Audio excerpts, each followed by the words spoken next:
Annonceurs, entrepreneurs, promoteurs et chefs d'entreprise, choisissez dès à présent votre meilleur partenaire média, Ideal Production. Ideal Production est basé à Cotonou au Bénin. Ideal Production, le partenaire exclusif de Sika TV en Afrique.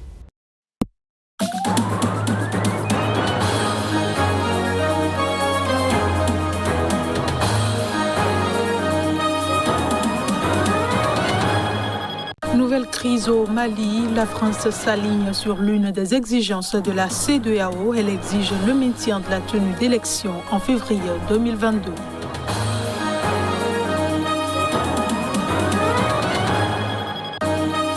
Élections législatives et locales en Somaliland, plus d'1 million d'électeurs étaient attendus ce lundi pour choisir leurs 82 parlementaires et 249 conseillers locaux.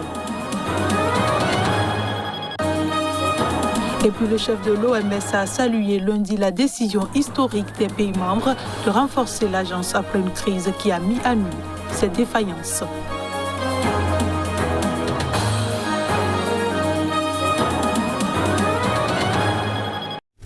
Bonjour à tous et bienvenue dans cette édition. L'ancien président ivoirien Laurent Gbagbo rentrera dans son pays le 17 juin prochain après 10 ans d'absence à la suite de son acquittement par la justice internationale de crimes contre l'humanité et du feu vert d'Abidjan.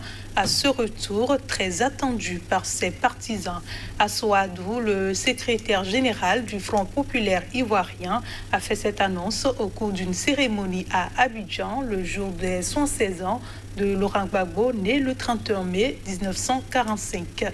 Depuis son acquittement en mars de crimes contre l'humanité par la Cour pénale internationale, ce retour de l'ex-président était attendu avec de plus en plus d'impatience par ses partisans. Début mai, le ministre de la Réconciliation nationale, Kwadwo Konan Bertin, avait annoncé que la date du retour de l'ancien chef de l'État serait annoncée quand tout serait prêt pour l'accueillir, notamment en matière de sécurité. Début avril, le président Alassane Ouattara avait lui-même donné son feu vert au retour de son principal rival à la présidentielle de 2010, disant qu'il pouvait revenir quand il le souhaitait.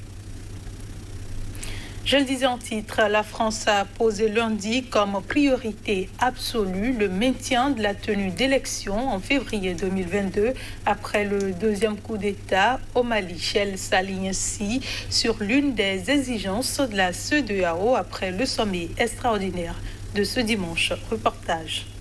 La France partage la priorité absolue accordée par la CEDEAO à l'organisation de l'élection présidentielle au 27 février 2022 dans les conditions strictes énoncées par les chefs d'État et de gouvernement dans le communiqué du 30 mai, a déclaré le chef de la diplomatie française Jean-Yves Le Drian dans un communiqué. Les 15 pays membres de la CEDEAO ont décidé dimanche de suspendre le Mali de leur organisation après un deuxième coup d'État sous la houlette du colonel Assimi Goïta en 9 mois. Ils ont réclamé la nomination immédiate d'un nouveau Premier ministre issu de la société civile. Ils n'ont pas demandé en revanche le rétablissement des ex-présidents Bandao et Premier ministre Moktawan dans leurs fonctions. Ils ont réaffirmé aussi la nécessité que la transition ouverte après le premier coup d'État d'août 2020 soit limitée à 18 mois, avec des élections générales comme prévu en février 2022. La France appuie la mise en place par la CEDEAO d'un mécanisme de suivi du respect de la période de transition, a relevé le ministre français des Affaires étrangères. Le respect de ces paramètres, vérifiés par la CEDEAO, est la condition du maintien de l'engagement des partenaires du Mali et de l'accompagnement de la transition, a-t-il ajouté.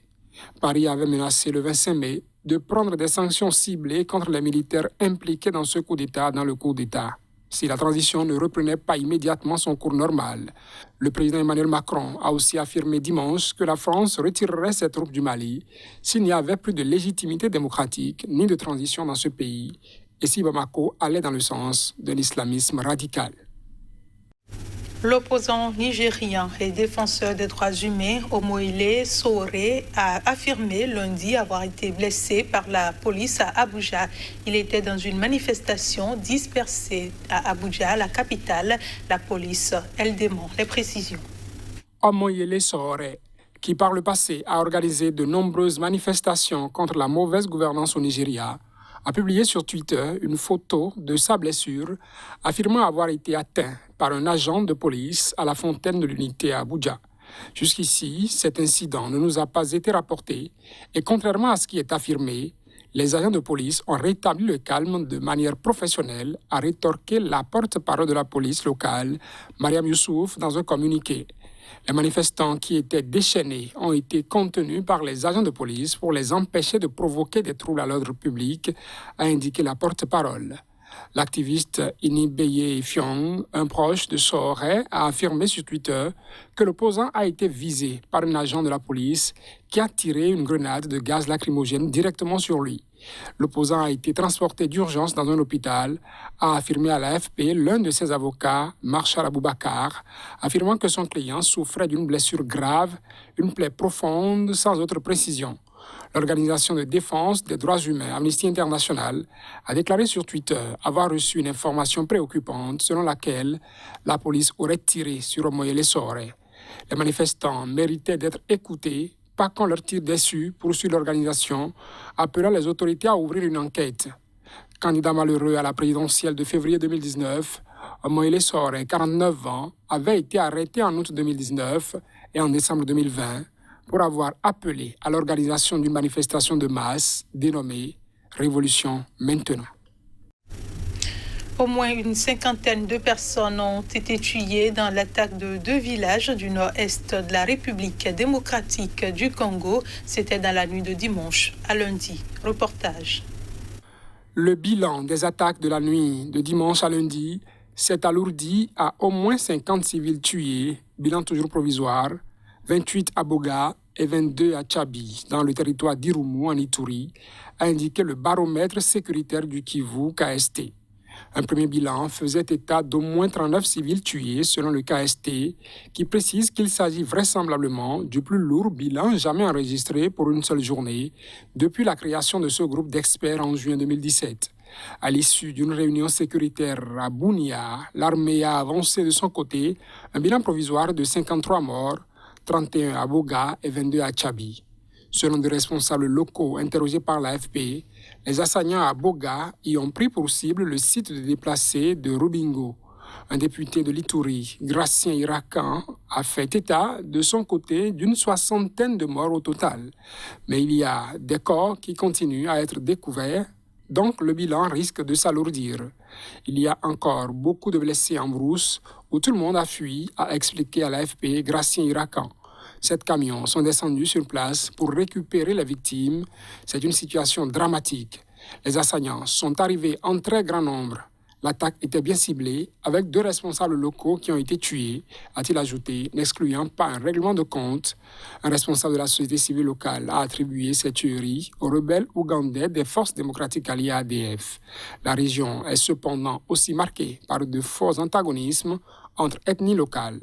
Pour les 2 responsables locaux interrogés par l'AFP, il est difficile d'attribuer ces attaques aux ADF, étant donné que d'autres conflits à caractère ethnique courent, selon eux, dans la zone, notamment entre les Nyali et les Banyambuisha.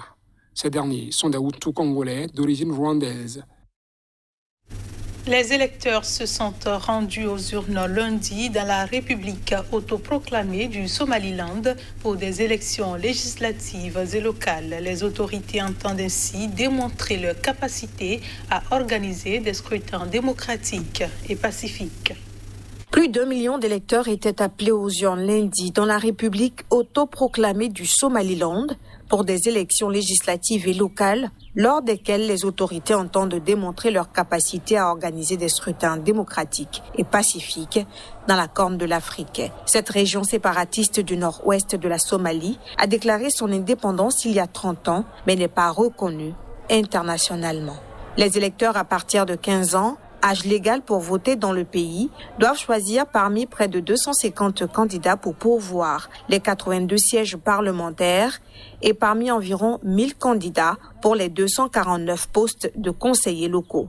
La Commission électorale nationale a reconnu que les retards dans les scrutins étaient récurrents au Somaliland, tout en soulignant que tous se sont déroulés de manière pacifique et inclusive, un cas très rare dans cette région instable de la Corne de l'Afrique. Ce vote constitue un moment important pour la démocratie au Somaliland, a déclaré une équipe de surveillance indépendante financée par le Royaume-Uni. Elles doivent se tenir selon un système indirect où des délégués spéciaux investis par une myriade de clans et de sous-clans choisissent les parlementaires qui eux-mêmes désignent le président. Le Somaliland a déclaré son indépendance de la Somalie à la chute de l'autocrate Siad Barre en 1991 et, bien qu'extrêmement pauvre, il a connu la paix et la stabilité alors que la Somalie plongeait dans le chaos. Le Somaliland a son propre gouvernement, sa propre armée et imprime sa propre monnaie. Mais il n'est pas parvenu à faire reconnaître son niveau international et fait officiellement partie de la Somalie. Et puis le directeur général de l'Organisation mondiale de la santé, Tedros Ghebreyesus, a réaffirmé que le financement est crucial pour aider l'organisation à lutter plus efficacement contre les défis actuels et futurs. 1 an et demi après le début de la pandémie de Covid-19 qui a tué plus de 3,5 millions de personnes, les États membres ont convenu de renforcer l'organisation au cœur de la réponse mondiale à la crise. Le chef de l'OMS a salué lundi la décision historique des pays membres de renforcer l'agence après une crise qui a mis à nu ses défaillances, mais a souligné l'urgence d'un traité sur les pandémies pour éviter de répéter les mêmes erreurs. Plus d'1 an après le début de la pandémie qui a fait plus de 3,5 millions de morts dans le monde, les États membres de l'Organisation mondiale de la santé ont adopté, après une semaine de débats, une résolution sur le renforcement de l'organisation. Mais les contours de la réforme restent encore à définir par les pays dont certains, soucieux de leur souveraineté, n'ont guère envie de donner plus de pouvoir à l'OMS.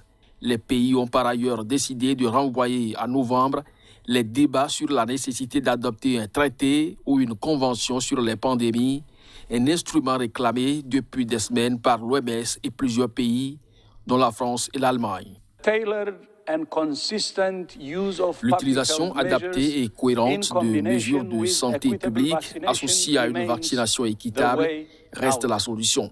J'invite vivement tous les États membres à s'engager à soutenir l'objectif que j'ai fixé lundi, à savoir la vaccination d'au moins 10% de la population de tous les pays d'ici la fin du mois de septembre et d'au moins 30% d'ici la fin de l'année.